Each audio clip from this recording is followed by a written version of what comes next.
al pulmón, ¿no es cierto? Desde las vías aéreas, laringe, faringe, tráquea, hasta llegar hasta los bronquiolos terminales. Pero esto no es tan fácil, pues. Para ver cómo ingresa el aire, hemos dicho que ingresa por una diferencia de presiones. Tiene que vencer la presión atmosférica, tiene que vencer la presión que hay dentro de los pulmones. Es la única manera para que ingrese el aire atmosférico hacia los alveolos. Pero no es tan fácil. El aire ingresa por los tubos, pero va a haber otros elementos aparte de la presión. La presión atmosférica también se opone a que el pulmón se expanda. La presión atmosférica hace presión sobre la jaula torácica y no permite que ésta se distienda. Para que la jaula torácica pueda expandirse mucho más de lo normal y pueda vencer la presión atmosférica, tiene que utilizarse los músculos de la inspiración. Estos músculos de la inspiración actúan por la energía que le va a dar la presión del aire que ingresa hacia los pulmones. Pero aparte de esto, hay causas que escapan a esto. Por ejemplo, hay enfermedades obstructivas y restrictivas. ¿Qué significa una enfermedad obstructiva? Que los bronquios, estos elementos que están acá, los bronquios, que tienen un diámetro determinado, se angostan. Y se pueden angostar por diferentes causas. La causa principal es el broncoespasmo. Al haber broncoespasmo, por ejemplo, la enfermedad de asma, estos bronquios se cierran, dificultan el pasaje de la sangre hacia los bronquiolos. Y también hay enfermedades restrictivas, que son aquellas que afectan el parénquima pulmonar. Por ejemplo, tengo tuberculosis, algún otro tipo de enfermedad que afecta o daña el parénquima pulmonar o disminuye el tamaño del pulmón. Esas alteraciones no van a permitir también que ingrese el aire hacia los alveolos. Entonces, las enfermedades pulmonares son de dos tipos, obstructivas y restrictivas. Y estas van a dificultar el pasaje o entrada de aire de la atmósfera hacia el pulmón. Enfermedad obstructiva es la dificultad para expirar, o sea, el aire ingresa, pero no puede salir, tiene dificultad para salir. El ejemplo clásico es el asma bronquial. Si ustedes se ponen a observar a un paciente con asma, van a ver que el paciente inhala el aire, pero tiene dificultad para expirarlo. El paciente respira aire atmosférico, pero una vez que el aire ingresa al pulmón, tiene dificultad en la expiración. El aire no sale con facilidad. Ustedes van a emergencia y observan a un paciente con asma o que tenga una enfermedad obstructiva, van a ver que el paciente está sentado, pone las manos sobre sus rodillas y trata de que el tórax se expanda. El aire ingresa, pero tiene dificultad para exhalar este aire que ha respirado el paciente. Los ejemplos clásicos de enfermedad obstructiva son el enfisema. ¿Qué significa enfisema? El enfisema es aquella enfermedad donde el paciente respiró aire, pero el aire no sale y el pulmón queda insuflado. Al quedar insuflado el pulmón, el paciente respira respira con facilidad, pero tiene dificultad para botarlo porque ese pulmón está exsuflado, está inflado más de lo demás. Más de lo que debe insuflarse, ese pulmón está súper inflado. Entra el aire, pero el aire tiene dificultad para salir, se llama enfisema pulmonar. Cuando el pulmón está muy grande, súper insuflado, a eso se llama enfisema pulmonar. Y lo van a ver ustedes en los pacientes. Las bronquitis crónicas. Todo lo que termine en itis en medicina, eso significa inflamación. Gastritis, inflamación del estómago, bronquitis, inflamación de los bronquios, pangastritis, inflamación del esófago, estómago y duodeno. Todo lo que termine en itis. Meningitis, inflamación de las meninges del cerebro. También produce enfermedad obstructiva.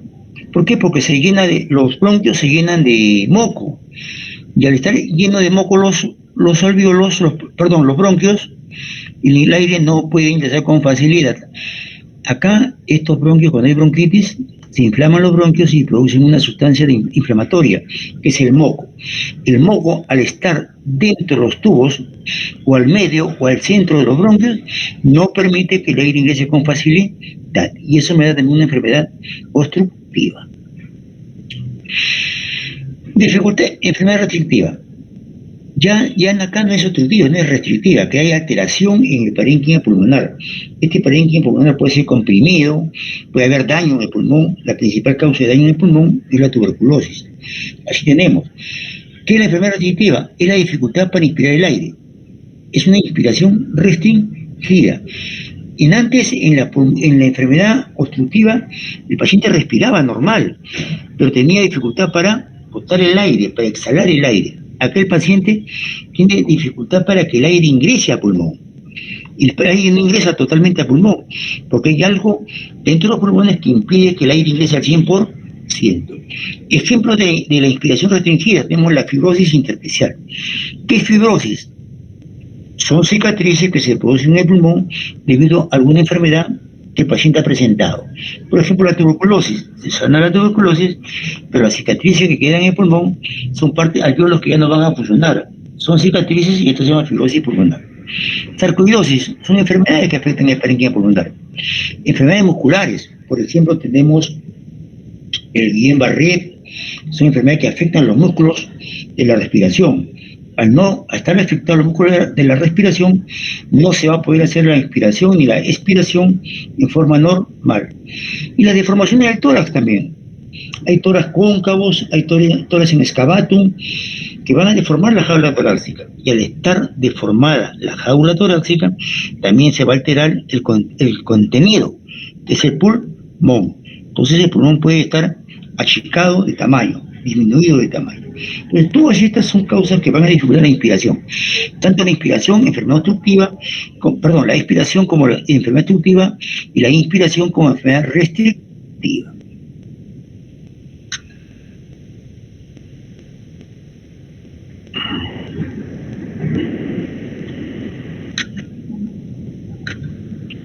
Aquí tenemos, por ejemplo, ¿no? ¿Cómo se miden los volúmenes?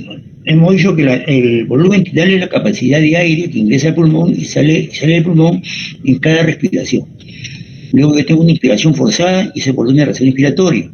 Boto todo el aire con fuerza, es un volumen de reserva inspiratoria.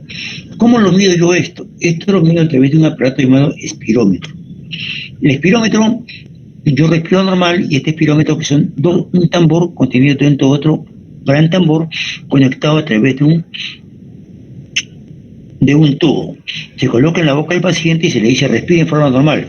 Este tubo va subiendo y bajando, comparado al volumen o al volumen de aire corriente. Y marco acá, tiene el aparatito del espirómetro, tiene unos valores acá, que van de 0 a 500, de 0 a 2000, 0 a 3000, menos 500, menos 1000, menos 3000. Yo le digo al paciente, respira normal. El paciente respira normal, le digo, sopla todo lo que pueda soplar, y este tamborcito va a subir, y va a marcar cuánto de volumen inspiratorio tiene ese paciente. Luego le digo, respira normal, exhala todo el aire, y el paciente bota todo el aire que puede. Y eso acá marca el volumen expiratorio del paciente. Y lo comparo con los volúmenes que me daba Guyton, ¿no? ¿Cuánto es el volumen tidal? ¿Cuánto es el volumen de reserva inspiratorio? ¿Cuánto es el volumen de reserva expiratorio? ¿Ya? Y así de tal manera que en este aparatito llamado espirómetro, yo tengo los valores, o me salen los valores para cada paciente. Y esto lo comparo con la tabla y veo si tiene problemas con el volumen de reserva inspiratorio, el volumen de aire corriente o el volumen de reserva expiratorio. Entonces es el famoso espirómetro que sirve para medir las capacidades o los volúmenes en cada paciente.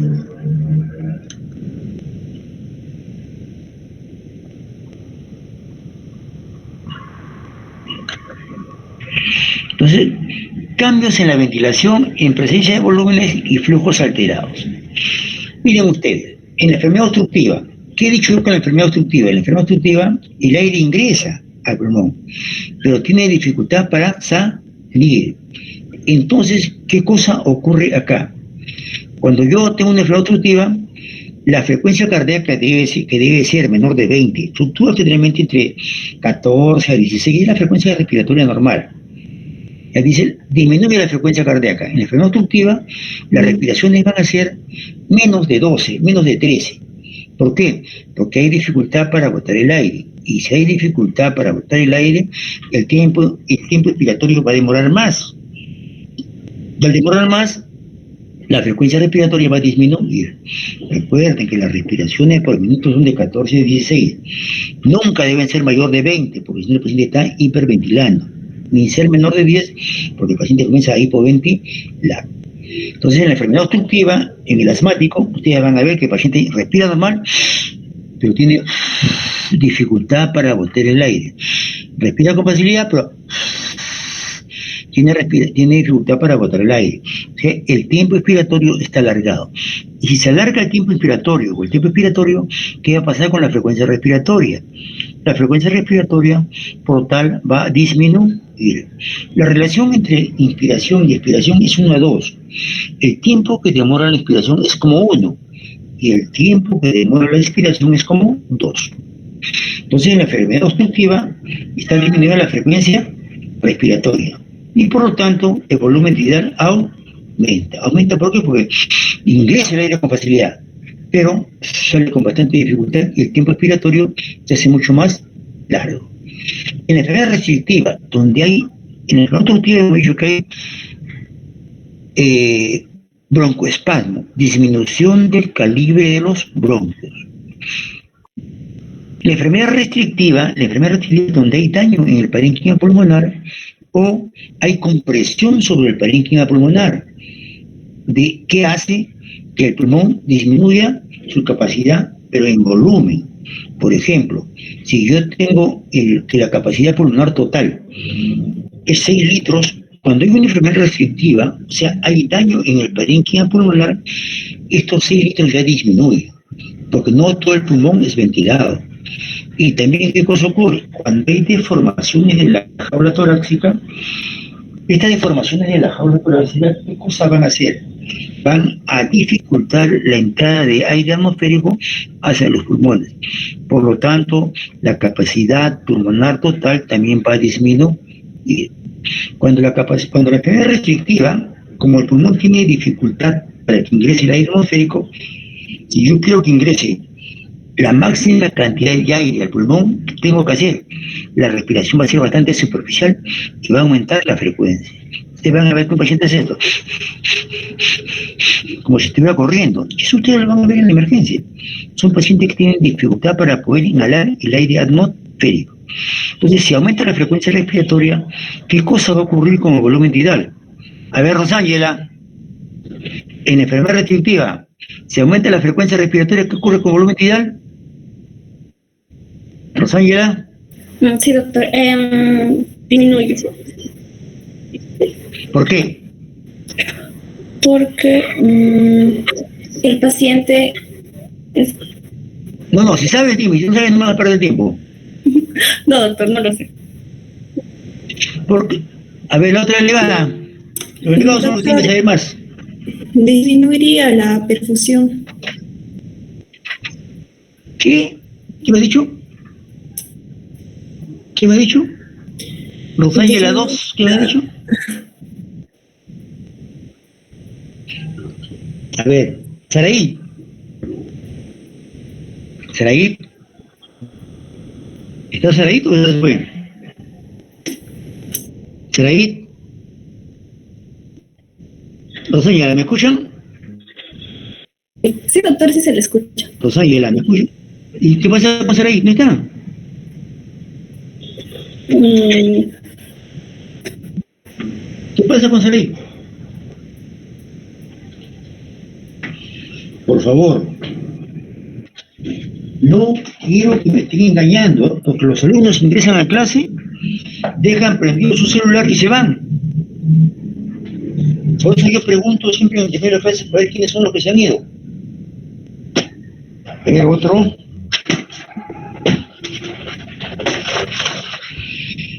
Peña Condeso. Peña, ¿me escuchas? Buenas tardes, doctor, ¿me escucha?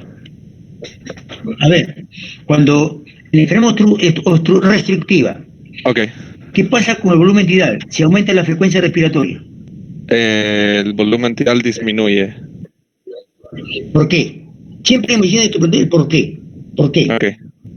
La enfermedad restrictiva, el paciente tiene problemas en la inspiración y el volumen tidal se refiere a la cantidad de aire que es el que circula, que es el que va ingresando y saliendo de los pulmones. Entonces, al el paciente no poder ingresar aire a los pulmones, por eso baja el volumen tidal. Cristóbal, Aguirre. Sí, doctor. Si disminuye el volumen tidal en la enfermedad restrictiva, ¿qué cosa está ocurriendo? ¿Qué cosa está pasando? ¿Por qué disminuye el volumen tidal? Porque la inspiración se corta más rápido, doctor. Eso es. Porque la respiración se corta más rápido, entonces entra menos volumen tidal. Para compensar el volumen tidal que está abajo, tiene que aumentar la frecuencia respiratoria. ¿Estamos? Porque entra poco aire, entonces como entra poco aire, ¿qué hace el cuerpo? El cuerpo a través del simpático, o del parasimpático, perdón, informa al cerebro, y el cerebro a través del centro respiratorio va a ordenar que la respiración aumente su frecuencia. Ya no ingresa los 500 centímetros cúbicos de aire por respiración, sino que ingresa menos. Y al ingresar menos es insuficiente para que el metabolismo de las células se pueda llevar a cabo. No ingresa una buena cantidad de oxígeno. Entonces, supongamos que normalmente ingresa 500. Cuando la enfermedad es restrictiva, para que ingrese estos 500, los 500 ingresan en cada respiración. Cuando hay una enfermedad restrictiva, en vez de hacer una respiración, tiene que hacer 2, para que pueda ingresar los 500 centímetros cúbicos de aire que teóricamente entraban en cada respiración. A mayor frecuencia cardíaca, a menor frecuencia respiratoria, menor volumen tidal. Y al ver menor volumen tidal, la frecuencia respiratoria tiene que ir aumentando como un mecanismo compensador.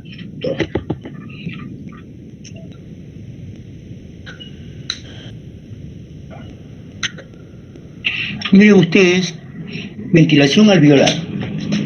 La ventilación alveolar es ese volumen de aire que alcanza los alvéolos en 1 minuto y participa en el intercambio de gases. Miren ustedes, aquí en el alvéolo ingresa ¿qué cosa? Aire atmosférico. Ingresan partículas y moléculas de aire. Es importante siempre recordar, porque ya vamos a ver más adelante, en la siguiente clase, cómo se realiza el intercambio de oxígeno y cómo debe haber una relación entre la ventilación y la perfusión. Y cuánto debe ser la ventilación y cuánto debe ser la perfusión para que haya un intercambio gaseoso continuo. Entonces digo yo, el volumen de aire que alcanza los alvéolos en 1 minuto y participa en el intercambio de gases, eso se llama ventilación alveolar. O sea, aquí ingresa aire atmosférico, que tiene los gases raros, tiene el oxígeno, tiene el CO2, tiene todo. No solamente oxígeno. Lo que nosotros vamos a utilizar es el oxígeno. El oxígeno y el CO2 son los 2 elementos que van a intervenir en el intercambio gaseoso. Y el CO2 es el único gas mesurable, dice. El CO2 es el único gas mesurable que aporta información sobre la ventilación alveolar. ¿Qué significa ventilación alveolar? ¿Por qué se da el aporte acá? Porque ya hemos dicho que el metabolismo de las células en el intercambio que da el recambio de oxígeno por CO2 a nivel de la célula, ahí se produce oxígeno. Ahí se produce oxígeno. ¿Y el CO2 qué cosa es? El CO2 es solamente un desecho de la mecánica respiratoria. Es algo que se produce como consecuencia de que las células captan oxígeno. Las células captan oxígeno para que se lleve a cabo el metabolismo aerobio. Pero una vez que se lleva a cabo el metabolismo aerobio, se produce ¿qué cosa? Se produce un elemento de combustión llamado CO2. Este CO2 tiene que viajar a través del torrente circulatorio para ser eliminado a través de la membrana alveolo-capilar en el pulmón. Miren ustedes, ventilación alveolar. El CO2, una vez que se produjo el metabolismo de la célula, se produce CO2 como elemento de combustión. Este CO2 tiene que llegar ¿a dónde? Este CO2 tiene que llegar acá, al alveolo, para ser eliminado a través de la mecánica respiratoria. Entonces digo yo, acá tengo el capilar sanguíneo. El capilar sanguíneo tiene dentro de sí, tiene glóbulos rojos. Dentro del glóbulo rojo, ¿qué cosa hay? Hay la hemoglobina. La hemoglobina va a transportar, en 2/3 del glóbulo rojo son hemoglobina. ¿Y esta hemoglobina qué transporta? Transporta oxígeno, pero en una pequeña cantidad también transporta CO2. Transporta también CO2. Entonces, para que pueda llegar hacia el alveolo. Miren ustedes, acá tengo yo la célula. Acá tengo la pared o la membrana del capilar sanguíneo. Este es para el intercambio de oxígeno por CO2. O sea, miren, ingresa el oxígeno dentro de la célula, ¿ya? ¿Para qué? Para que la célula oxigene. Y al oxigenar la célula, bota un elemento combustible llamado CO2. Y este elemento de CO2, este elemento llamado CO2, ingresa al torrente circulatorio. ¿Para qué? Para viajar y llegar hacia el alveolo y pueda realizarse el cambio de oxígeno por CO2 a nivel de la membrana alveolo-capilar. Entonces, ¿qué cosa ocurre? Esta membrana tiene que ser permeable. Recuerden los dos recipientes, el recipiente A y el recipiente B. ¿Por qué difunde un elemento A hacia otro lado a un recipiente B? Por diferencia de presión a través del mecanismo llamado difusión. ¿Qué es la difusión? Es el pasaje de átomos o gases de un medio a otro, siempre y cuando la membrana esté permeable. Y este fenómeno es reversible. ¿Qué significa? Que si pasó de A a B, va a tener que regresar de B hacia A. Entonces, la ventilación alveolar. El CO2 se transporta en la sangre bajo tres formas. Ya se produjo el CO2 acá, en la célula, y por difusión entró hacia la sangre. Y este CO2 tiene que llegar hacia el alveolo. ¿Cómo viaja? Para llegar al alveolo, viaja uno, disuelto en la sangre. Dos, uniendo la hemoglobina y otras proteínas. La principal proteína que hay dentro de la sangre es la albúmina. Una proteína que se encuentra en un porcentaje son las globulinas. Ahí también viaja el CO2. El CO2 entonces viaja disuelto en la sangre, se produjo en la célula, se libera, ingresa al torrente circulatorio y viaja disuelto en la sangre, uniendo la hemoglobina y a otras proteínas, siendo la principal proteína la albúmina. Y como consecuencia también hay otra proteína que es mucho más pequeña, que son las globulinas. Y también viaja el CO2 como parte del bicarbonato. Por favor, métanse de ahora en adelante este elemento llamado bicarbonato, porque va a ser bien utilizado en la mecánica respiratoria para dar el equilibrio ácido básico, fundamentalmente, ¿dónde? En el metabolismo renal. Cuando ustedes hagan el segmento de nefrología, van a utilizar bastante el bicarbonato. ¿Por qué? Porque el bicarbonato es el que nos va a dar el pH sanguíneo. El bicarbonato interviene en la mecánica respiratoria e interviene en la mecánica renal. Esto es lo más importante que hay. ¿Por qué? Porque este bicarbonato en la mecánica respiratoria, ¿cómo interviene? Se transforma en agua más CO2. Y el CO2 es el elemento que se produce en las células. Entonces, si se produce el CO2 el CO2 se produce en las células, ingresa al torrente circulatorio, y una de sus formas de viajar hacia el alveolo es transformándose en bicarbonato. Vamos a ver cómo el bicarbonato va a formar CO2. Vamos a ver. Miren ustedes, el transporte del CO2, el 100% del CO2, ¿ya? Se transporta uno en el glóbulo rojo y dos en el plasma. Decimos que ingresa en el glóbulo rojo y también en el plasma. De estas dos formas viaja hacia el alveolo. Viaja hacia el alveolo para que pueda llevarse el intercambio CO2 por el CO2 que está acá en el alveolo. Recuerden que en el alveolo entra oxígeno y también entra CO2. El CO2 que se produce en el metabolismo de las células viaja a través de viaja en el glóbulo rojo y viaja en el plasma. En el glóbulo rojo, el 5% de todo el oxígeno de todo el CO2, que se produjo en el metabolismo de las células, el 5% viaja disuelto en la sangre. El 21% se mezcla con el CO2 y produce la carboxihemoglobina. 21% viaja como carboxihemoglobina. Y el CO2, sí, o sea, de hecho tengo varios campos que subir, pero no los quiero subir porque no termino todos todavía. Cierra tu micro. Rosángela. Sí, doctor. Rosángela, ¿quién ha abierto su micro?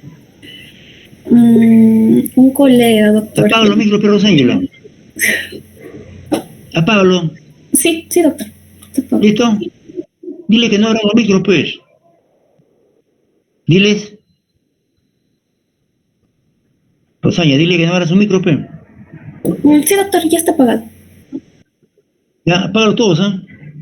Ya, mira, entonces, el CO2 que se produjo en la célula, en el metabolismo de la célula, va a llegar hacia el alveolo. Pero para llegar al alveolo necesita viajar hacia el alveolo. Supongamos que el metabolismo de la célula del dedo gordo produce CO2, ese CO2 tiene que llegar hacia el alveolo. Y para llegar hacia el alveolo, tiene que viajar Uno en el glóbulo rojo y dos disuelto en el plasma. En el glóbulo rojo, 5% viaja disuelto dentro del glóbulo rojo. El 21% se mezcla con el CO2 y produce carboxihemoglobina.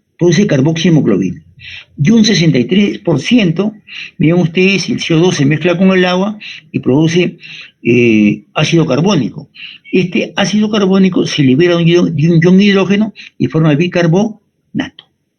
Entonces, miren, 5% viaja disuelto en la sangre, 21% como carboxihemoglobina, y un 63% el agua se mezcla con el CO2, forma ácido carbónico, y este ácido carbónico, en presencia de la enzima anhidrasa carbónica, se libera de un ion hidrógeno y forma bicarbonato. Son las tres formas principales que viaja disuelto el CO2 dentro del glóbulo rojo. Disuelto en el glóbulo rojo como ácido carbónico y como ion bicarbonato. Disuelto en el plasma, el 1% viaja como carbaminoproteínas. El 5%, miren ustedes, forma bicarbonato más ion hidrógeno. Y si se junta con el sodio, da bicarbonato de sodio. Acá tengo ion hidrógeno que libera, el agua más CO2 libera y libera un ion hidrógeno y forma bicarbonato. Y si este bicarbonato se junta con el sodio, que es bastante abundante dentro del torrente sanguíneo, forma el bicarbonato de sodio. Y un 5% viaja disuelto como ácido carbónico. Entonces, si sumamos todo esto, miren, 5% más 21 son 26%. 26% más 63 son 89%. Más 1% como carbaminoproteínas, 90%. 5% como bicarbonato que se mezcla con el sodio como bicarbonato de sodio. Y un 5% disuelto como ácido carbónico. Entonces acá tenemos 100%, el 100% de cómo viaja el CO2 hasta llegar al alveolo.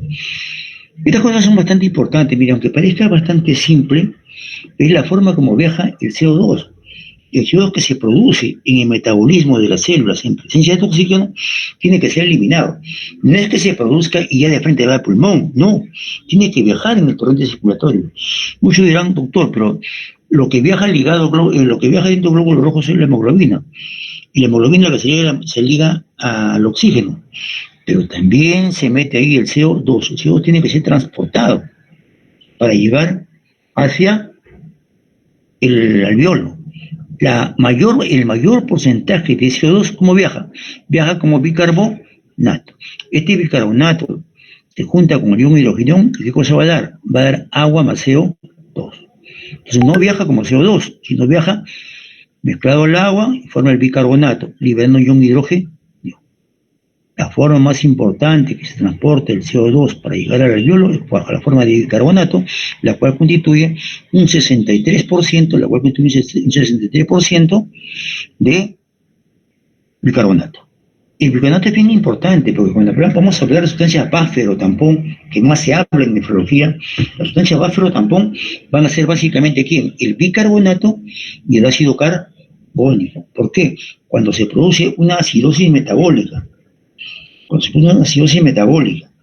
que significa que el bicarbonato está abajo, para que el paciente no se muera, hay que agregarle, ¿qué cosa? Una sustancia Buffer tampón. Y una sustancia Buffer tampón es el bicarbonato o el ácido carbónico. ¿Para qué se agrega esta sustancia Buffer tampón? Para mantener el pH dentro de límites normales. Yo en la clase anterior ya les había advertido algo de qué cosa es el pH. Desgraciadamente en las clases estas virtuales no puedo hacer esquemas en la pizarra, porque me gustaría mucho hacerles el esquema en la pizarra, pero no se puede, pues, porque todas son clases que yo voy hablando y en la pizarra voy complementando lo que debo tener en el slide. El pH es la inversa del logaritmo. ¿Qué significa inversa? 1 sobre 2. 1 sobre 2 del logaritmo del ion hidrógeno. ¿Qué significa eso? A más ion hidrógeno, menos pH, es la inversa. Menos ion hidrógeno, más pH. Por eso no me gustan las clases así virtuales, porque no se puede hacer las cosas como uno desea. Pero bueno, de todas maneras, tratamos de hacer las cosas como deben ser. Entonces, el pH es lo más importante. El pH es el que va a regular el medio interno del cuerpo humano. El pH se utiliza en dos elementos importantes, en la mecánica respiratoria y en la mecánica renal. El pH nos va a dar acidosis y alcalosis respiratoria. Acidosis y alcalosis respiratoria. Y cuando se afecta el riñón, el pH nos va a dar acidosis metabólica y alcalosis metabólica. Esto es bien utilizado, ¿cómo se llama? Ha sido bien utilizado en el COVID. ¿Por qué? Porque en el COVID tenemos que ver cuánto saturó el paciente, cuánto de oxígeno tiene el paciente en su sangre y cuánto de CO2. Cuando tiene el paciente mucho CO2 en la sangre, tengo que barrer, tengo que eliminar el CO2. Para barrer o eliminar el CO2 del pulmón o del cuerpo, yo que tengo que hacer, aumentar la frecuencia respiratoria. Esto generalmente lo hago yo en el ventilador mecánico. Entonces seguimos. Entonces siempre ventilación alveolar.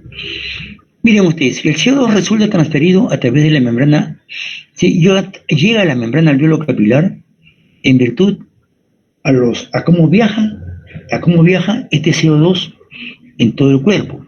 Ya hemos visto que el 100% es transportado hacia el alveolo, hacia el capilar que está rodeando el alveolo, del CO2.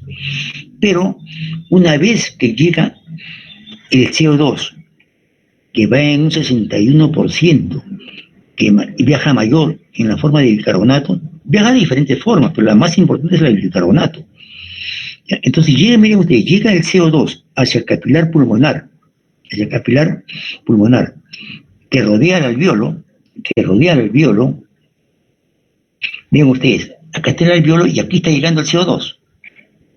Este CO2 que está dentro del capilar tiene que difundir hacia dónde, hacia el alveolo, para que sea eliminado a través de la inspiración hacia el medio ambiente. Entonces tengo yo la presión con que llega el CO2, acá tengo yo, el CO2 a bordear el alveolo,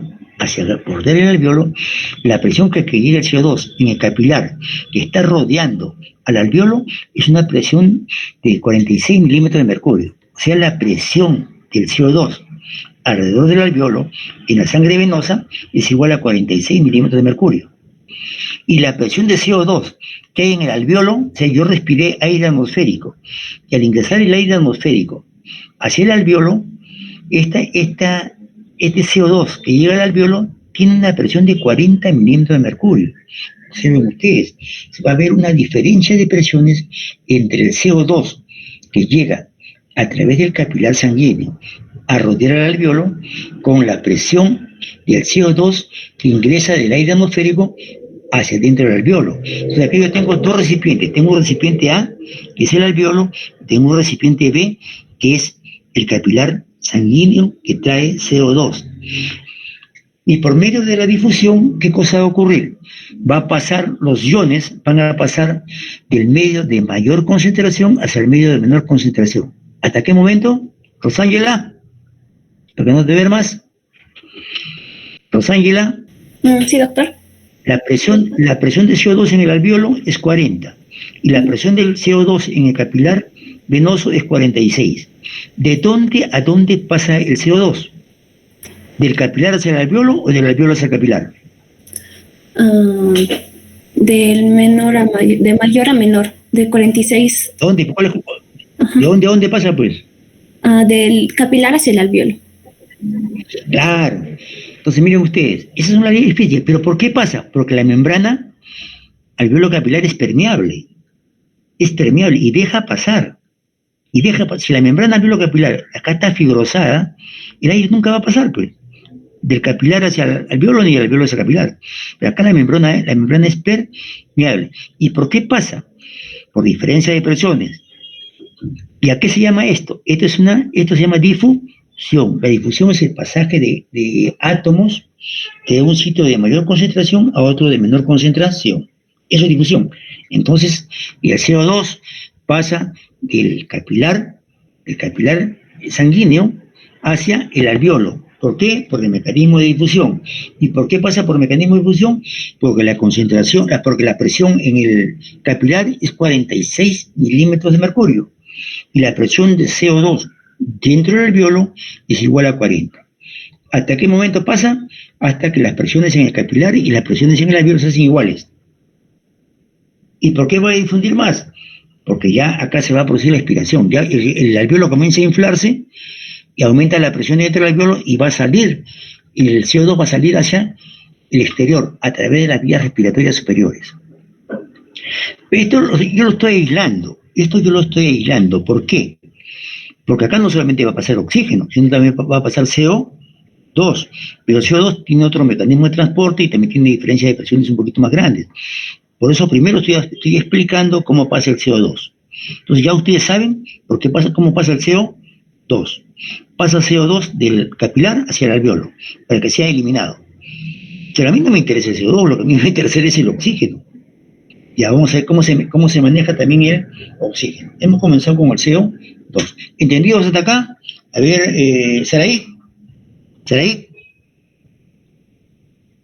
¿Está Saraí? Se fue Saraí. Rosángela, dile a Sarilla que mañana no venga, ¿ya?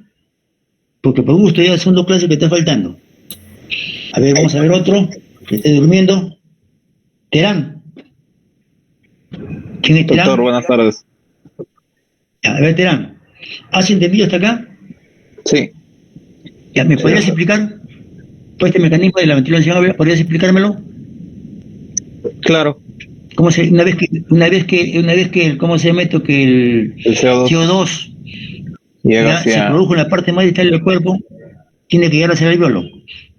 Claro, ¿Qué cosa ocurre? Sí, ocurre el intercambio entre el capilar y el alveolo por la diferencia de presiones. ¿Ya? ¿Cómo se llama ese mecanismo?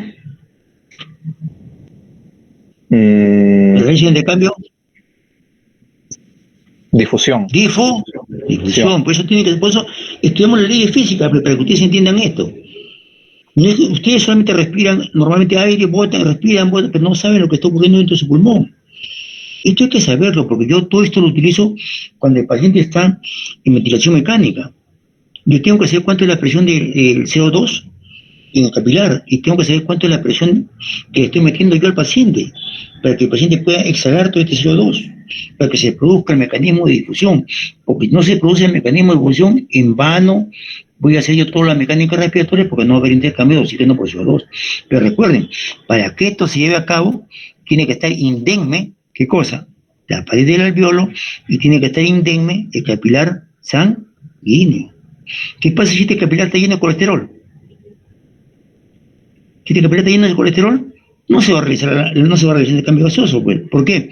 Porque podrá estar acá el CO2, pero no pueden difundir porque la pared está engrosada, porque está lleno de colesterol, lleno de triglicéridos.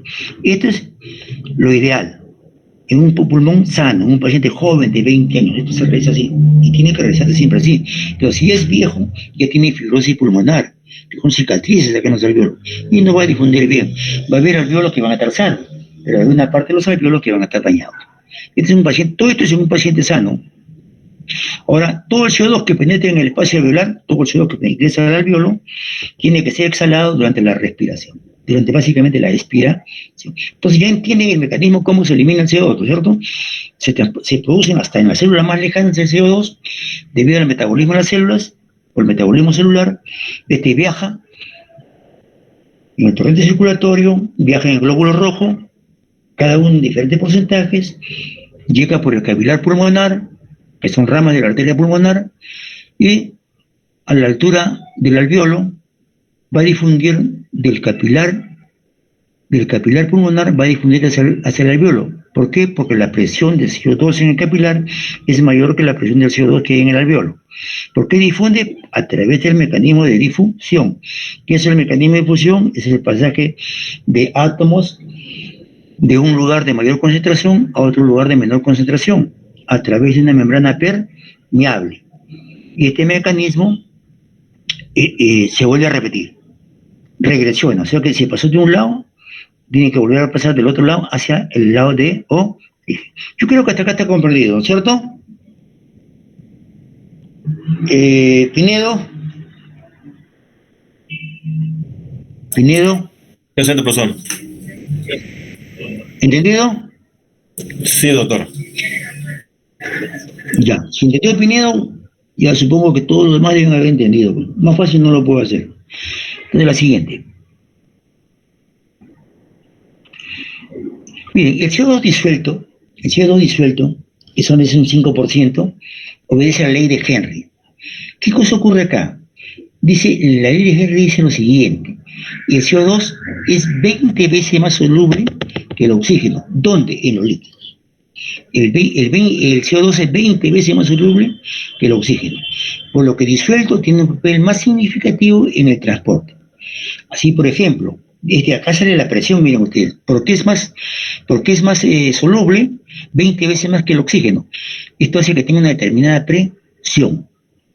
La presión de CO2 venosa es de 46 milímetros de mercurio o 45 toros. Y la presión de CO2 en la arterial, en la sangre arterial, es de 40 toros. Nosotros nos evitamos los TOR y trabajamos con milímetros de mercurio. No vamos a trabajar con una PCO2 venosa, como 45 toros, sino vamos a trabajar con una PCO2 venosa de 46 milímetros de mercurio y con una PCO2 arterial de 40 milímetros de mercurio. Nos olvidamos del TOR y redondeamos acá en vez de 45, redondeamos a 46 milímetros de mercurio. Por favor, cuando nosotros en medicina, en aparato respiratorio, cuando manejo ventiladores, cuando ustedes hagan una prueba de gases en sangre arterial, los gases en sangre arterial, ¿qué le van a dar? Van a medir en una máquina, van a medir el pH de la sangre, van a medir el PCO2 que tiene esa sangre arterial, van a medir la presión de oxígeno, van a medir ¿cómo se llama? Cuánto tiene sodio, cuánto tiene potasio, van a medir cuánto tiene de PAFI. El PAFI era importante para los pacientes con ventilación mecánica.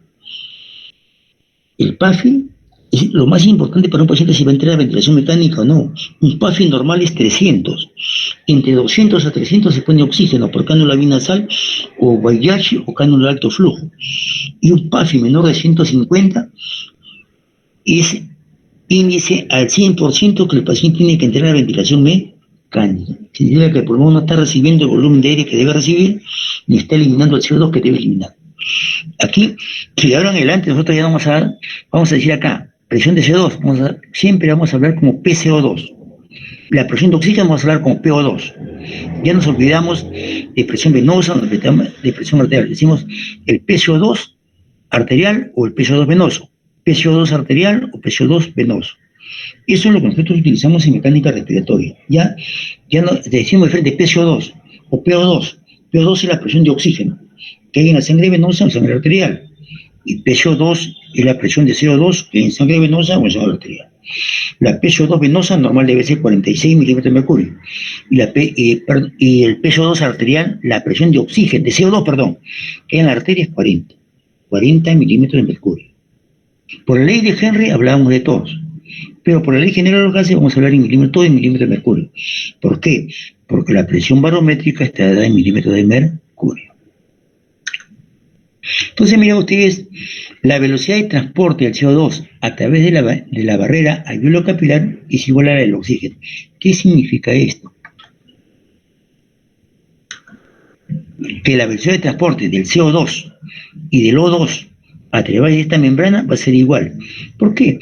Va a ser solamente por diferencia de presiones, pero les voy a adelantar un poquito. Miren, cuando el CO2 entra de acá del capilar sanguíneo, ingresa hacia el alveolo, no solamente ingresa el CO2, sino va a arrastrar consigo a quién, va a arrastrar consigo también al oxígeno. Yo lo he separado por cuestión didáctica, pero normalmente en el pulmón, cuando ingresa el CO2 por diferencia de presiones hacia el alveolo, ¿qué va a ocurrir? No solamente difunde el CO2, sino también va a difundir oxígeno, que eso lo vamos a ver más adelante. Entonces, para que entiendan más claro, he hecho esta separación, ¿ya? De difusión solamente de CO2.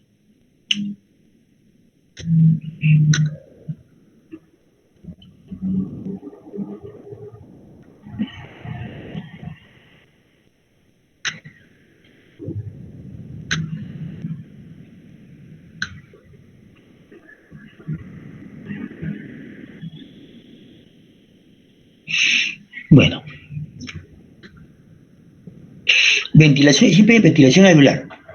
Entonces, una vez que el aire ingresa por las vías aéreas tiene que distribuirse, este aire tiene que distribuirse en todos los pulmones, en todo el pulmón.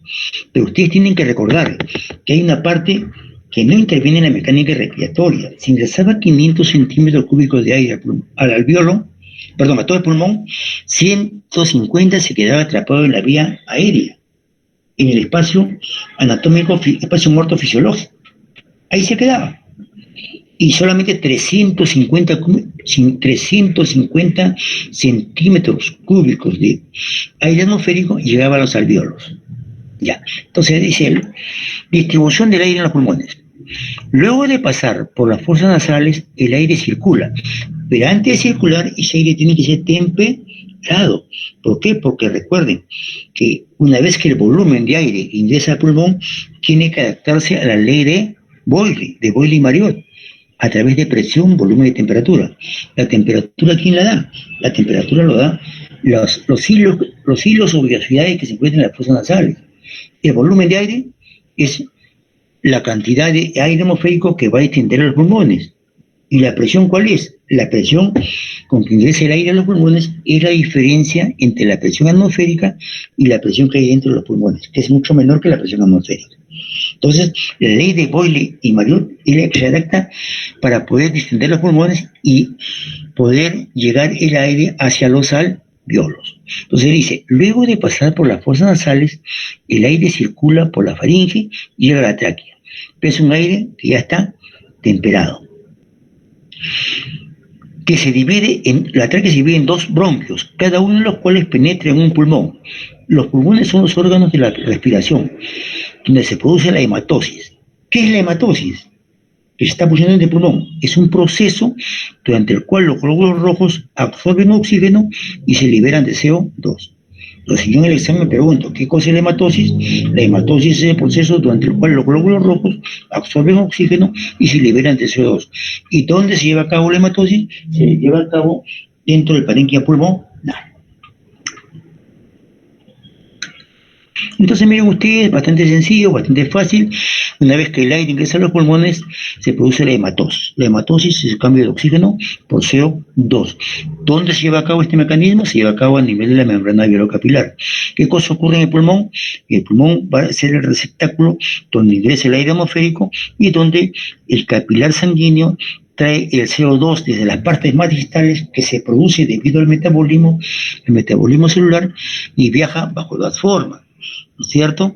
Y dentro de estas dos formas tenemos que uno que viaja básicamente disuelto en la sangre y otro viaja dentro del glóbulo rojo. Los porcentajes ya los conocemos. Una vez que el CO2 llega hacia el capilar sanguíneo, llega con una presión de 46 milímetros de mercurio. Y la presión que hay dentro del alveolo es 40 milímetros de mercurio. Entonces, ¿qué ocurre? Se aplica el mecanismo físico de difusión. ¿En qué consiste el mecanismo físico de difusión? Que dice que cuando dos elementos que son los mismos se encuentran en dos recipientes completamente diferentes, unidos a través de una membrana, van a pasar los átomos del recipiente, van a pasar los átomos del gas hacia al otro recipiente. ¿Hasta qué momento? Hasta que las presiones se igualan, a través del mecanismo de difusión. Este mecanismo de difusión es reversible, o sea, lo que pasó tiene que regresar. ¿Por qué va a regresar? Porque ya la presión de CO2 dentro del alveolo se hace mayor. Al hacerse la presión del CO2 mayor dentro del alveolo, la presión del CO2 en el capilar va a disminuir. Entonces, esto va a tener que ser reversible. Siempre va a tener que haber CO2 en la sangre, siempre. La sangre venosa va a tener una presión de CO2 de 46 y la sangre arterial va a tener una presión de CO2 de 40. O sea, siempre hay CO2 dentro de los capilares sanguíneos. Siempre. Y este CO2 va a hacer una presión sobre las paredes del capilar. Y esa presión en la sangre arterial es 40 milímetros de mercurio y la presión del CO2 en el capilar venoso es de 46 milímetros de mercurio. Entonces, bien claro, bien explicado. Ahí está cómo se produce el intercambio de oxígeno, con el intercambio de CO2 del alveolo con el capilar a través de la hematosis, cómo difunde hacia el alveolo. Una vez que tiene el alveolo, este CO2 es exhalado hacia el exterior. Hasta acá, ¿alguna pregunta? Daga. ¿Para que no se duerma? Sí, doctor, sí lo entendí. ¿Daga rojas? Sí lo entendí. Ya, bien. Si entendió Carol, ya entendieron todos.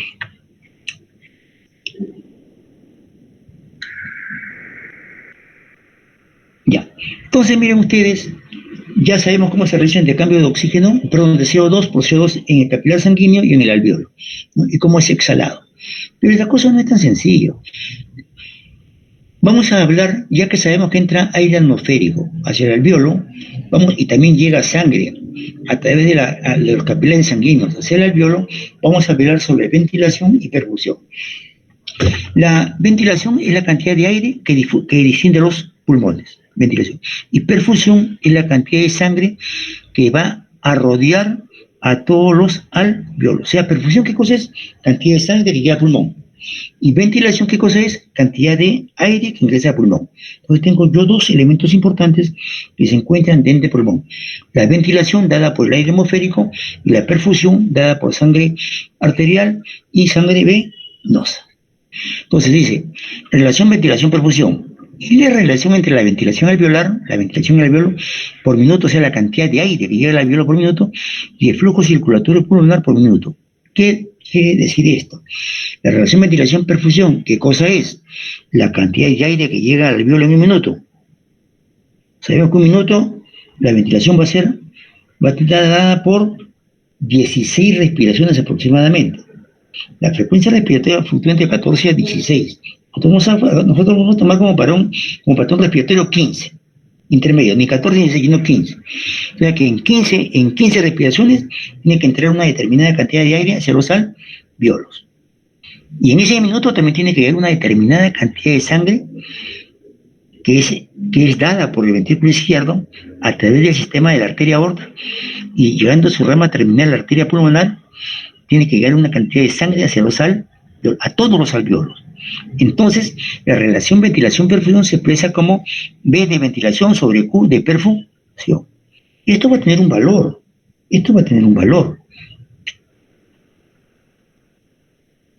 Antes de llegar a esos valores, tenemos que hablar de cortocircuitos o CHAM. ¿Qué significa esto? Esto significa lo siguiente.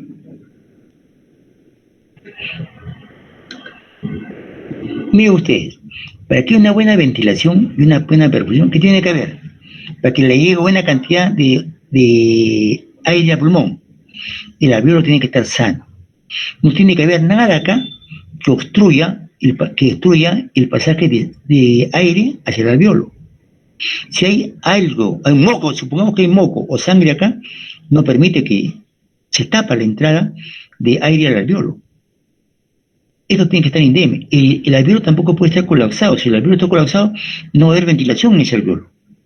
Y también para el capilar. Si el capilar está obstruido, yo tengo un trombo, se puso una trombosis, una tromboembolia pulmonar. ¿Qué significa tromboembolia pulmonar? Que el pasaje de sangre hacia el alveolo está obstruido. Hay un coágulo acá que no permite que haya perfusión en los alveolos. Si hay un tumor que comprime acá el vaso sanguíneo, tampoco va a pasar sangre por acá. Entonces, esto hay que quede bien claro. Para tener una buena ventilación-perfusión, tiene que estar el alveolo indemne, tiene que estar el alveolo completamente dilatado. Este alveolo tiene que estar dilatado por sustancia surfactante. Si no hay sustancia surfactante, yo puedo tener una buena perfusión, pero no tengo buena ventilación. ¿Por qué? Porque el alveolo no está extendido. Entonces, para que haya una buena relación, una buena ventilación-perfusión, tiene que cumplirse ciertas normas, ciertos parámetros. Entonces, acá. Vamos a hablar de los famosos cortocircuitos o CHAMs. Cuando la sangre no ha pasado a través de los áreas ventiladas de los pulmones y entra en las arterias sistémicas. Miren ustedes. Vuelvo al esquema anterior. Dice, un CHAM es cuando la sangre no ha pasado a través de áreas ventiladas de los pulmones y entra esta sangre que no está ventilada, ingresa a las arterias sistémicas. Vuelvo acá. Miren ustedes. Aquí la sangre trae gran cantidad de CO2, dióxido de carbono, trae gran cantidad. ¿Ya? Y esta sangre tiene que ser oxigenada. Como acá, que el oxígeno va a entrar acá hacia el capilar y el CO2 se bota todo hacia el alveolo. Pero ¿qué cosa ocurre? Si acá yo tengo un tapón de moco, tengo acá un tapón de moco, y este moco no deja que ingrese el aire hacia el alveolo, ¿qué va a pasar? La sangre viene rica en CO2, ¿y qué pasa? A ver, Rosángela, tengo el alveolo que está tapado por moco, está tapado por moco o está colapsado, ¿ya? Entonces yo respiro aire y el aire no ingresa hacia el alveolo, pero el capilar sanguíneo está trayendo CO2. ¿Qué va a pasar acá, Rosángela? No hay una ¿Que correcta está tapado el difusión. bronquio? No hay una correcta No hay difusión. ventilación. No hay ventilación y No. Difusión se va a dar acá en la membrana alveolo capilar. Esa es difusión. Acá yo tengo que el alveolo está tapado. Si el alveolo está tapado, ¿qué cosa ocurre? no La hay otra una legada, corrección. la otra legada, No hay una buena ventilación, doctor. ¿qué cosa? Habla fuerte, específica, fuerte. No hay ¿No una hay qué buena cosa? ventilación. No hay ventilación, pues no va a haber ventilación. Y al no haber ventilación, ¿qué pasa acá? En el capilar. No va a haber difusión de gases. A pesar No, que hay si no hay una difusión, ¿qué cosa ocurre acá en el capilar? ¿Qué cosa ocurre en el capilar? No hay una difusión, doctor. Al no haber difusión, ¿qué cosa ocurre, pues? Hipercapnia. No, pues claro, hipercapnia. Entonces el CO2 se pasa de largo. ¿Y dónde va a ir este CO2?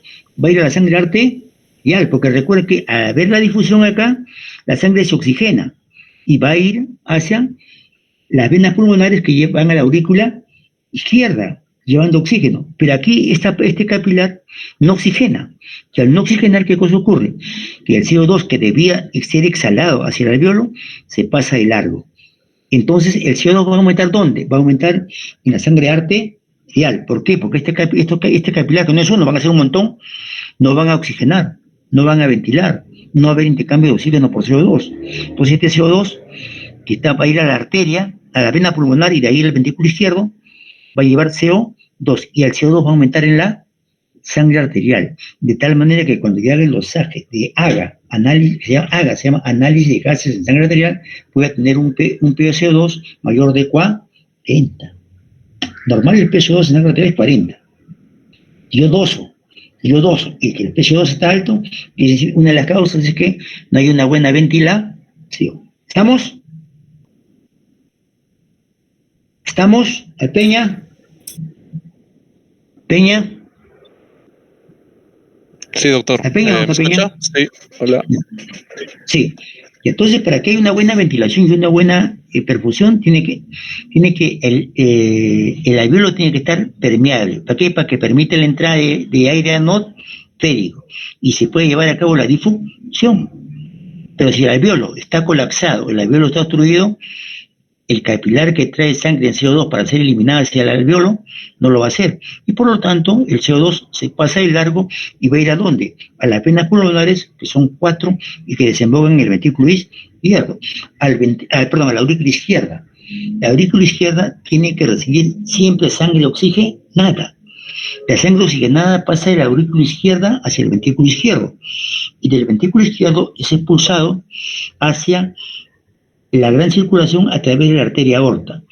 La cantidad de sangre que expulsa el ventrículo, de sangre oxigenada que expulsa el ventrículo izquierdo en la unidad de tiempo, se llama gasto cardíaco. Si yo tengo que saber, y nosotros lo medimos, el gasto cardíaco, cuánto de sangre expulsa el corazón en la unidad de tiempo. Nosotros medimos eso.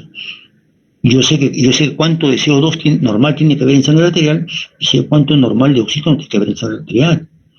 La presión de CO2 en sangre arterial normal es 40. No puede haber 41 ni 42, porque eso significa que está reteniendo CO2 el cuerpo. Algo está ocurriendo en el pulmón. Y una de las causas es que no hay una buena ventilación. ¿Entendido hasta acá, muchachos? Entonces estamos en la mitad de la clase. Bueno. Hoy tienen ustedes lo que veíamos en antes.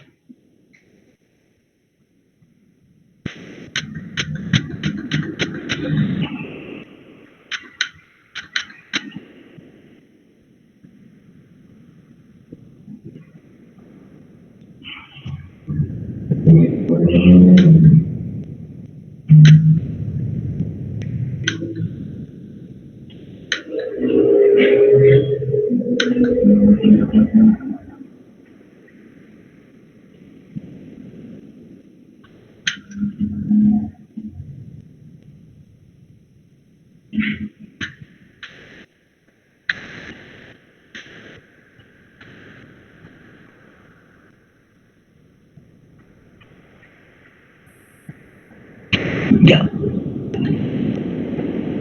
Dice cortocircuito CHAM, cuando la sangre no ha pasado a través de áreas ventiladas de los pulmones y entre las arterias sistémicas. El CHAM puede ocurrir en pulmones normales también. Esa sangre disminuye la cantidad de sangre que producen los CHAM, que disminuye. Como aumenta el CO2 por los CHAM, ¿qué va a pasar con la presión de oxígeno arterial? Va a disminuir. Esta disminución de la presión de oxígeno llega solo hasta 5 milímetros de mercurio en personas normales. O sea que los CHAM no pueden pasar de 5 milímetros de mercurio.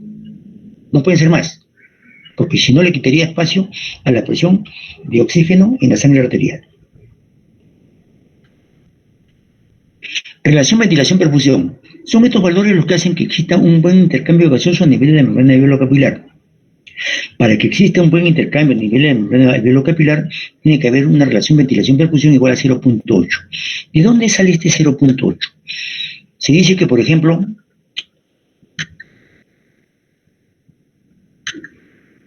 la ventilación debe ser aproximadamente 4 litros de aire que ingresa al pulmón.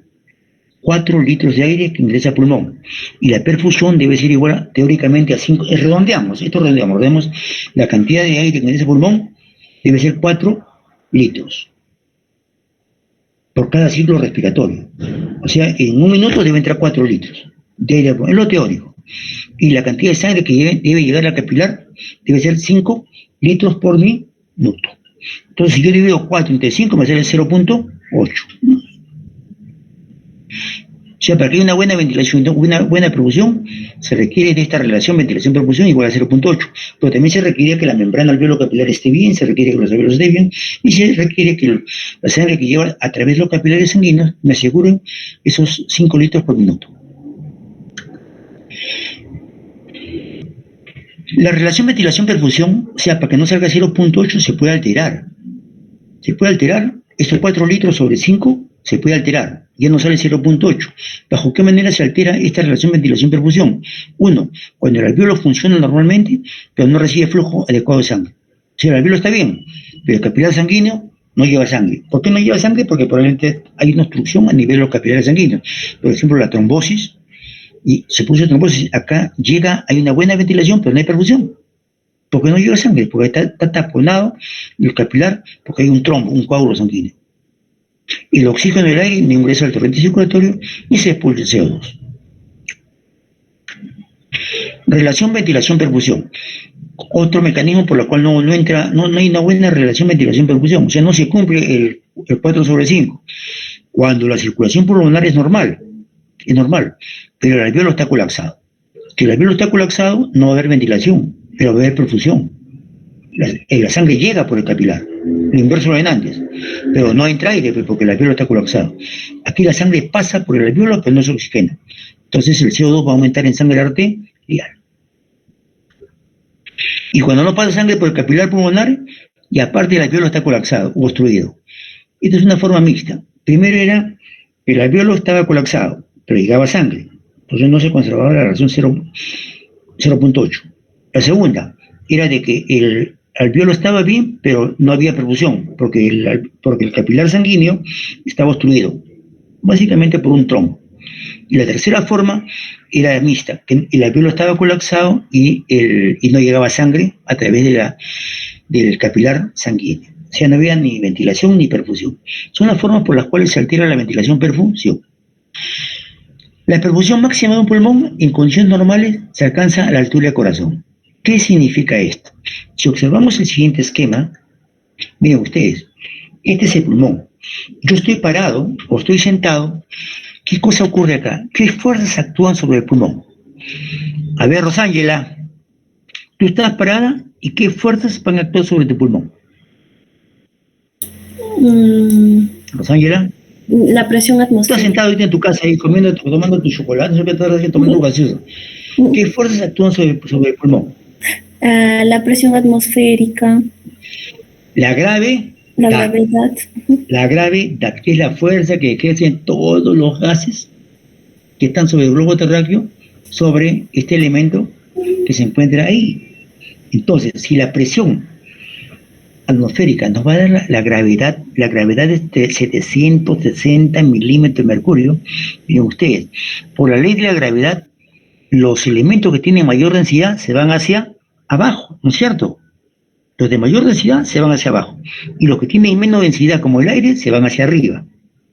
Entonces yo digo, acá tengo el pulmón, para ver la ventilación-perfusión, pero si acá tengo el pulmón, no todo el pulmón tiene la misma ventilación, y no todo el pulmón tiene la misma perfusión. A ver, Peña, en este pulmón, ¿dónde hay mayor perfusión? A la altura del corazón, o sea, en la parte, la parte inferior. No. De acá, ¿dónde hay mayor perfusión? Todo el pulmón. ¿En la parte de arriba o en la parte de abajo? ¿Dónde hay en la mayor parte perfusión? inferior hay mayor perfusión. ¿Por qué? Bueno, en este caso por la densidad de la sangre es mayor que la densidad del aire. En medicina, el que sabe medicina tiene que saber explicar el por qué. ¿Por qué hay mayor presión? ¿Por qué hay mayor cantidad de sangre abajo en la base? Porque los líquidos tienen mayor densidad, y al tener mayor densidad siempre tienden a ir hacia abajo debido a la ley de la gravedad. Rosángela, en este pulmón, ¿dónde hay mayor ventilación? En la parte inferior, doctor. Oye, Rosángela, te ojalá la lengua, te ojalá arriba. ¿Cómo va a haber mayor ventilación en la parte inferior, pues? Si el aire tiene menor densidad, los de mayor densidad se van hacia abajo. ¿Y el aire? En la parte superior. Bueno, Rosángela, ponte de acuerdo, pues, Rosángela. ¿Arriba o abajo? Arriba, doctor. Arriba, porque tiene menor densidad. Entonces, un globo inflado con helio o un globo inflado con aire, lo sueltas, ¿hacia dónde se va?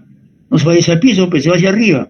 ¿Por qué? Porque el aire que hay en globo tiene menor densidad que el aire atmosférico.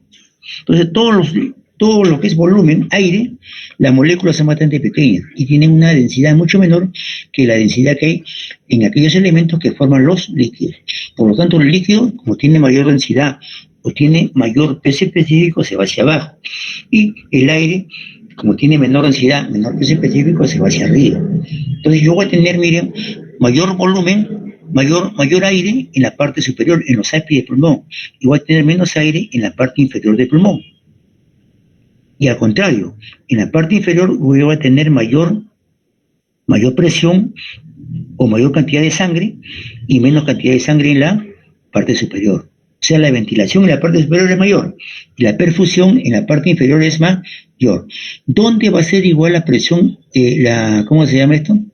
La presión de la sangre con la ventilación. ¿Dónde va a ser igual? En la parte media. Aquí en la parte media nosotros vamos a apreciar de que tanto la ventilación como la perfusión, miren ustedes, la perfusión máxima de un pulmón en condiciones normales se alcanza a la altura del corazón.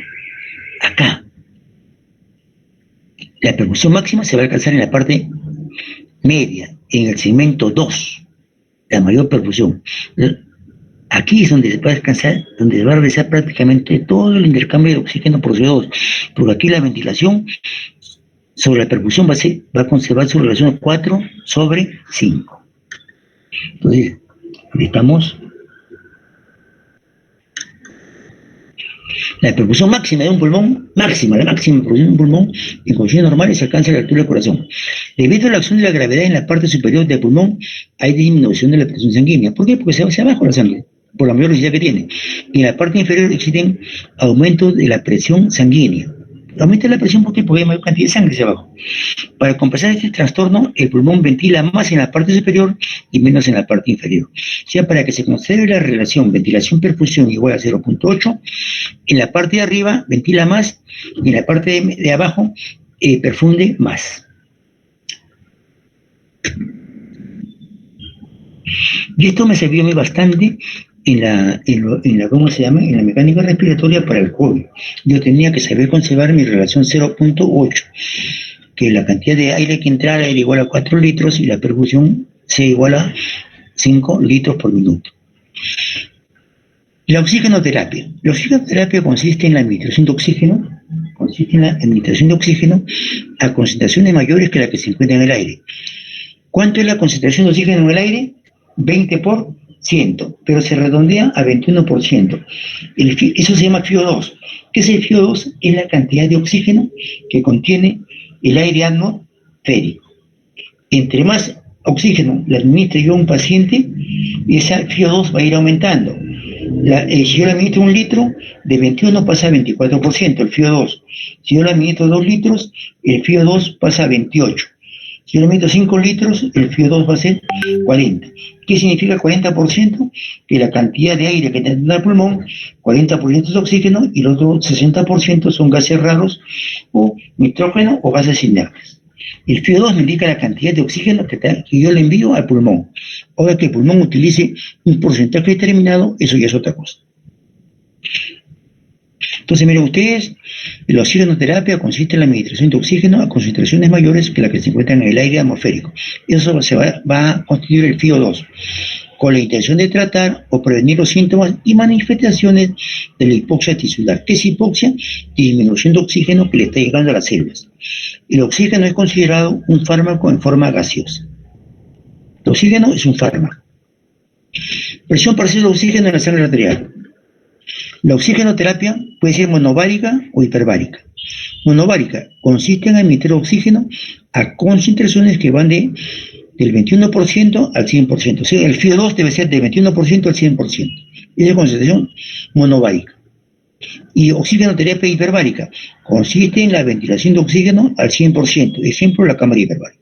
La cámara hiperbárica da oxígeno al 100% y el ventilador mecánico también da oxígeno al 100%. Bueno, señores, hemos concluido la clase. Mañana vamos a tener que continuar, ya no ya con el CO2, cómo difunde el CO2 del capilar, cómo se produce el CO2 en el metabolismo celular y cómo es que viaja hacia el pulmón para ser eliminado a través del mecanismo de difusión hacia el alveolo y que el alveolo sea exhalado hacia el aire atmosférico. Recuerden que el oxígeno que ustedes exhalan va a ser captado por ¿quién? Va a ser captado por las plantas, que a través del mecanismo de fotosíntesis la planta capta el CO2, respira y elimina oxígeno. Y ese oxígeno es el que el ser humano necesita. Entonces mañana vamos a ver cómo se transporta el oxígeno desde el alveolo hacia las células. Cómo actúa también este mecanismo, se produce por diferencia de presión. Es bastante complejo, pero estamos haciéndolo bastante simple como para que ustedes puedan entender. A ver, Juan Mancayo. Presente, doctor. Ahí está Juan Mancayo, me lo jalé, creo. ¿Te jalé fisiología el año pasado? No, doctor. Juan Mancayo, ¿te jalé a ti en fisiología? Sí, el 2009, doctor. ¿Ah? Sí, ¿Jalé o no? Claro, pero cuando yo sé quiénes son repetentes, por el nombre lo saco. Juan Mancayo, pedían como 20 repetentes, ¿qué pasó? ¿Cómo? ¿No se matriculó todos? No, la verdad no sé, doctor. Bueno, ya se entendió Juan Mancayo, ¿cierto? Para no jalarte. No, doctor. ¿Has entendido? 4, que jaló. Cierra tu micro, Juan Mancayo, cierra tu micro. Cierra tu micro. Ya. Chao, Pis. Aló, chao, Pis. Doctor Navarro, buenas tardes. ¿Has entendido? Sí, es cierto. ¿Me puedes repetir toda la clase? Bueno, No te hablo de asustes, Chapi, la... no te asustes. No te asustes, Chapi, estudia para mañana. Rosángela. ¿Dónde está Rosángela? Tiene un nombre de la bailarina que trabaja en combate, Rosángela. Rosángela es la única que me acuerdo porque es el nombre de mi exótico. Rosángela? Sí, doctor, dígame. ¿Has entendido? Sí, doctor. Ya. Nos falta 2 o 3 clases, creo, para acabar. Por el examen, no se preocupen. El examen puedo tomarlo al día siguiente que termine la clase o puedo tomarlo entre 10, 15 días. El examen es lo que a mí menos me interesa, pero lo que más le interesa a ustedes para que tengan su nota. Lo que me interesa es que las clases se dicten en forma continua, en forma cíclica, en forma semática, sea semanal. Ya. Entonces, ¿alguna pregunta, muchachos? Doctor, Fisiología es lo más bonito que existe, ¿eh? A ver, pregúntame, ¿quién quiere preguntar? yo. ¿Quién quiere Doctor, preguntar? usted ¿Quién habla es yo? sobre... ¿Quién es yo? ¿Quién me dijo? Leslie González. A Leslie, la otra delegada, Leslie. ¿Qué pasa, Leslie? Usted habló sobre la oxigenoterapia hiperbárica. Me nació Ya. la duda, ¿cómo así ayuda al rejuvenecimiento de las personas? Claro, ejemplo, como Michael Jackson. ¿Quieres rejuvenecer, Leslie? Vi No, reportajes sino que donde... le aportan mayor cantidad de oxígeno a las células, y estas células, como no tienen mucho CO2, estas células van a vivir mucho más tiempo. Pero recuerden que el oxígeno también es dañino, pues se produce toxicidad por oxígeno, no es bueno. Solamente las células van a vivir tienen un mayor tiempo de vida media, nada más. Pero ¿cuánto? No se sabe. Las células rejuvenecen, porque tienen mayor cantidad de oxígeno, pero rejuvenecen por una determinada cantidad de días, nada más. Pero no es eterno. Pero la toxicidad por oxígeno va a causar daño en el pulmón, va a producir fibrosis pulmonar. Así que Michael Jackson se murió, pero... Sí, porque dormía. No, solamente nosotros usamos la oxigenoterapia, por ejemplo, en la gangrena. La gangrena, que es una enfermedad donde proliferan los anaerobios. Los anaerobios producen CO2 y para poder sobrevivir un anaerobio requieren respirar CO2. Un medio anaerobio se produce necrosis. En la necrosis se produce gran cantidad de CO2, que es lo que requieren las bacterias anaerobias para poder sobrevivir. Y produce la gangrena. El Clostridium tetani produce esto. Entonces produce gran cantidad de oxígeno, gran cantidad de CO2 que requiere la bacteria para sobrevivir. Entonces la célula se muere porque la célula requiere oxígeno. Entonces, ¿qué hago yo para matar a las bacterias? Como las bacterias anaerobias viven de CO2, yo le pongo una cámara hiperbárica y administro oxígeno al 100%. Como la célula requiere CO2 para vivir, no recibe CO2, que recibe oxígeno, y esa bacteria anaerobia se va a morir. Por eso lo utilizo yo. Nosotros en medicina utilizamos para la gangrena, usamos la cámara hiperbárica. Pero la gangrena es producida por bacterias anaerobias. Son bacterias anaerobias aquellas que requieren CO2 para respirar. Y como yo le meto oxígeno, esa bacteria no recibe CO2, entonces se muere, pues. Se muere. Para eso usamos el oxígeno hiperbárico. ¿Alguien quiere preguntar algo más? Gracias. Yo tengo una pregunta, doctor. Pregunta, ¿cuál es tu apellido, pues, hijo? Cristóbal Aguirre. Cristóbal, déjame ver la lista. ¿Tú no has venido a la primera clase, Cristóbal? Sí viene, solo que creo que no... ¿Dónde estás acá en la lista? Usted llamó demasiado rápido, pero se había contestado. Bueno, rápido, que tengo que hablar lento porque ya no se escucha. Bueno, Ya, ¿qué quieres, Cristóbal? usted mencionó que en el Eres COVID... Gianfranco, ¿no? Sí. Usted mencionó que en el COVID ¿Qué pasa, la albúmina en el COVID pasa desde los capilares hacia el intersticio y hacia la luz alveolar, jalando líquido y provoca... No, escúchame bien. Para que pueda pasar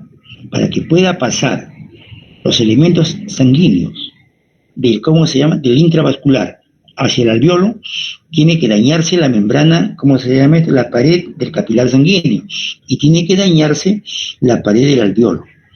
¿Y qué elementos pasan? Pasan todos los elementos, pero que pasa en mayor porcentaje es la albúmina. Y al pasar la albúmina al alveolo, ocupa todo el espacio del alveolo. Y al estar el alveolo lleno por albúmina, no va a haber una buena ventilación, porque el aire atmosférico llega hacia el alveolo, pero no puede pasar, pues. No pasa porque el alveolo está lleno de albúmina. Y si no pasa, está llegando sangre al alveolo, pero no le llega volumen. Entonces no habría un buen intercambio de ventilación y perfusión.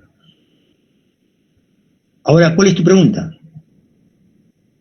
Sí, entonces supongo que había entendido mal, porque yo pensaba que al pasar la albúmina también pasaba un poco de líquido y entonces se provocaba un esfiseo pulmonar. Pasa líquido, o sea, no solamente pasa albúmina, sino que pasan todos los elementos formes que puedan pasar. ¿Quiénes pasan? Los elementos que tienen peso molecular más o menos intermedio.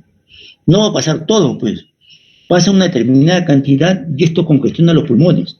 Y al congestionar los pulmones se produce un edema agudo de pulmón no cardiogénico, que no depende del pulmón, no depende del corazón, se acumula líquido en los alvéolos. Por eso se dice que no existe neumonía COVID. Lo que se produce es un edema agudo de pulmón no cardiogénico. Por eso los antibióticos no están indicados. Los antibióticos no están indicados en la neumonía COVID, porque no es neumonía, es congestión pulmonar, edema agudo de pulmón. ¿Por qué se da hemacrólidos? ¿Por qué se da claritromicina? La claritromicina se da a partir del 5º o 6º día, se puede dar, no para las bacterias, sino que se dice que la claritromicina ayuda a regenerar el endotelio vascular.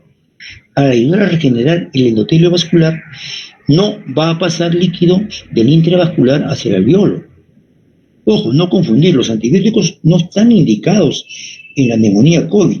Se le dice neumonía COVID porque se ha quedado con ese nombre, pero no es neumonía COVID. Los americanos y los franceses, al hacer las autopsias de los pacientes muertos con COVID, demostraron que lo que se producía era un edema agudo de pulmón no cardiogénico. Pero tú me dirás, doctor, ¿pero por qué le dan antibióticos en el hospital? Perfecto, ya te dije la clase pasada que damos antibióticos. ¿Por qué? Porque el paciente, una vez que ingresa a un hospital, al 3er día está colonizado de bacterias intrahospitalarias, y al 4º día puede desarrollar la neumonía intrahospitalaria. No sé si esto responde a tu pregunta que tú quieres hacer. Bueno, mi pregunta era con respecto a ese edema, es decir, el líquido naturalmente es drenado por los vasos linfáticos ahí. Entonces, en personas que ya tengan un enfisema pulmonar crónico, como personas fumadoras, ¿tendría más resistencia ese edema agudo de pulmón? Porque eso iría en contra de lo que nos dijeron antes. Recuerda que el enfisema no es en todo el pulmón, pero el enfisema son cicatrices en determinadas partes del pulmón. Las partes que no tienen enfisema, es ahí donde se va a producir el edema agudo del pulmón, pero no todo el pulmón se daña. Cuando hay fibrosis pulmonar, no todo el pulmón se daña, si no el paciente no viviría, pues no respiraría. Una parte del pulmón se daña, no todo. Y la parte que está sana es ahí donde... Por eso hay pacientes con riesgo, pues, ¿no? Los pacientes fumadores, los pacientes diabéticos, son pacientes que tienen riesgo para adquirir COVID. Porque el riesgo, adquieren y se mueren, pues tienen otras comorbilidades que van a afectar el pulmón. Pero un paciente joven de 20 años, lo único que hace es un edema agudo pulmón no cardiogénico. Congestión en los alvéolos. ¿Por qué se congestiona? Pues sale la albúmina, sale del intravascular, del capilar sanguíneo, sale hacia el alvéolo. ¿Algo más quieres saber? No, nada más, ya respondí a mi pregunta, gracias. Todo esto hay que saber, o sea, el médico tiene que saber todo, pero tiene que saber el porqué de las cosas para poder explicar frente a un paciente. Me dice todo. Yo, por ejemplo, veo otros colegas que en el COVID, tiene COVID, le meten antibióticos. Está contraindicado, antibióticos no, si es un virus. El paciente hospitalizado sí tiene asegurado académico de dar antibióticos. ¿Por qué? Ya les expliqué por qué. Porque pueden hacer al 3er día todo paciente que ingresa en un hospital. Ustedes ya, por ejemplo, están colonizados de bacterias. Ustedes llevan la bacteria a su casa. Porque el 3er día están en un hospital y están colonizados, tienen la bacteria. Y al 4º día, el paciente que está hospitalizado puede hacer neumonía intrahospitalaria. ¿Quiénes hacen una neumonía intrahospitalaria y otros porque no hacen neumonía intrahospitalaria? Depende del mecanismo de defensa. Pero el paciente que está críticamente enfermo, su defensa está venida menos. Entonces, por lo tanto, se va a colonizar y va a desarrollar una neumonía intrahospitalaria. ¿Hay mecanismos para evitar la neumonía intrahospitalaria? Hay mecanismos. Recuerden que este capítulo ha agarrado bastante importancia con esto del COVID, ¿eh? Porque COVID, el único tratamiento al 100% demostrado para el COVID es la oxigenoterapia. No hay otro. La oxigenoterapia, ¿para qué? Para salvar los alvéolos que no están comprometidos. Los que están comprometidos, él no puede hacer nada, ya está dañado. Hay que esperar solamente que eso cicatrice. Por eso que los pacientes que salen de UCI, los que sobreviven y han tenido un COVID severo, van a quedar con fibrosis pulmonar. Y hay que recuperar los chans, esas partes que no funcionaban, hay que hacerlas funcionar. Esos alvéolos que no estaban distendidos, pero estaban perfundidos, hay que dilatar esos alvéolos. Los alvéolos que no llevan sangre, tengo que recuperar que lleven sangre.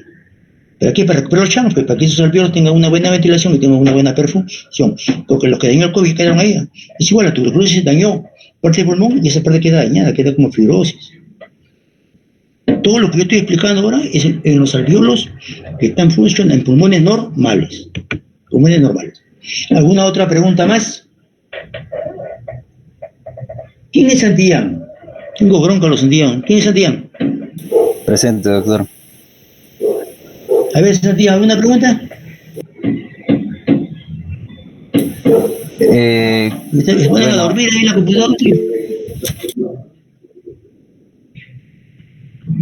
Pero pregunta algo que sea pues, académico, ¿ah?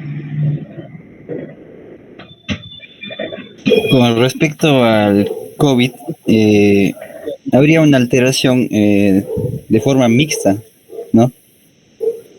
Tanto en la relación de la En una perfusión y determinada ventilación. parte. En una determinada parte. No en todo el pulmón, pues. Los pacientes que se afecta todo el pulmón y eso se mueren, pues. Por eso cuando toma una tomografía dice cuánto de porcentaje está afectado el pulmón. No es lo mismo un paciente que tenga 50% de pulmón afectado que un paciente que tenga 90%. El que tenga 90% si se recupera va a quedar con una tremenda fibrosis pulmonar, pues. En cambio, uno que tiene 50% todavía le queda una capacidad de 3 litros. De esos 3 litros yo solamente respiro 500 y puedo vivir, pero sin hacer ejercicio, porque el ejercicio me pide más oxígeno a las células. Y si el pulmón está fibrosado a mitad, la cantidad de oxígeno que le voy a mandar va a ser bastante poca. Y si es bastante poco, la célula te pide más. ¿Y qué hace el pulmón? Comienza a hiperventilar. Aumenta la frecuencia respiratoria. Siempre son mecanismos compensatorios. Bueno, muchachos, yo pienso que ya estamos avanzando bastante. Me faltan 2 o 3 clases para terminar el curso. Ya tienen que ir hablando con el doctor Chanamé para que el doctor Chanamé ya empiece a editar su segmento. La próxima semana seguramente ya tienen que comenzar con Chanamé. Doctor. Ya, Rosángela, Lili, ¿cómo te llaman? ¿Qué cosa? Doctor, mañana tenemos ¿Tiene algo, clases. delegado?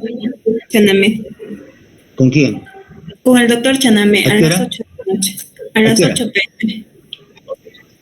Ya no tiene nada mejor, pues. Recuerda que todas las clases tienes que grabarla y colgarla en el portal de la universidad, en el portal virtual. Ya te dije que hables con Vago, ¿dónde lo van a colocar? Sí, yo le pedí a Asuntos Académicos su usuario y su contraseña. Ya, listo. Ajá, ya Entonces colgué. nos vemos mañana, muchachos. Ya. Por favor, una vez que comience el Chanamé, tienes que decirle que apenas termine su segmento, tiene una semana para entregar las notas, ¿ya? Está bien. Doctor Chanamé es buena gente, pero el problema es que siempre entrega sus notas, al final del curso entrega sus notas. Por la SUNEDO me está pidiendo que sea máximo entre 7 a 14 días. Y apenas termine el curso, yo tengo un plazo más o menos de 5 a 6 días para ya sacar el promedio general y entregarlo. Por favor, no te olvides del profesor, ¿cómo se llama? Juan ¿Vázquez? Miguel, ¿cómo se llama el doctor? ¿Vázquez? Luis Miguel. No, el de práctica. Rosángela le va a explicar lo que le dijo. A ver, Rosángela, la bailarina de Tío Guerra, explícame. Doctora, el problema es que no hay un laboratorio de fisiología como sí en la facultad. Entonces, Pero ¿cómo dice el profesor Tuto que sí está ya habilitado el laboratorio de fisiología? sí, pero no al 100% todavía. Entonces estamos coordinando con la bióloga para poder utilizar otros laboratorios. Entonces ahí como que se está demorando un poco. Rosángela, no se pueden demorar, pero la teoría tiene que ir a la práctica con la práctica, pues. Ajá, sí, eso es el problema ahorita, la parte del laboratorio. El problema no es problema, el problema lo eres tú, como te diría Arjona. Acá los problemas en medicina no existen. Si hay un problema, el paciente se muere. El médico es el que tiene que solucionar todo esto. Yo no quiero problemas en mi clase, yo quiero soluciones. Recuerda que los que triunfan en la vida son los que no tienen problemas, los que siempre encuentran solución a un problema. Y el médico tiene que dar siempre solución a los problemas. Acostúmbrese desde alumno. Yo no quiero ya que se atrasen más. Hoy estamos martes. Para el viernes tiene que estar solucionada la práctica, Rosángela. Ya, doctor. Si no te saco de tu guerra. Ya, entonces nos vemos mañana, muchachos. Delegada, me llamas mañana a las 12 para ver si igual, porque mañana tengo consultorio. Está bien. Mañana a las 12, ¿ya? Hasta mañana. Y esto nos vemos. Ciérrame tu link.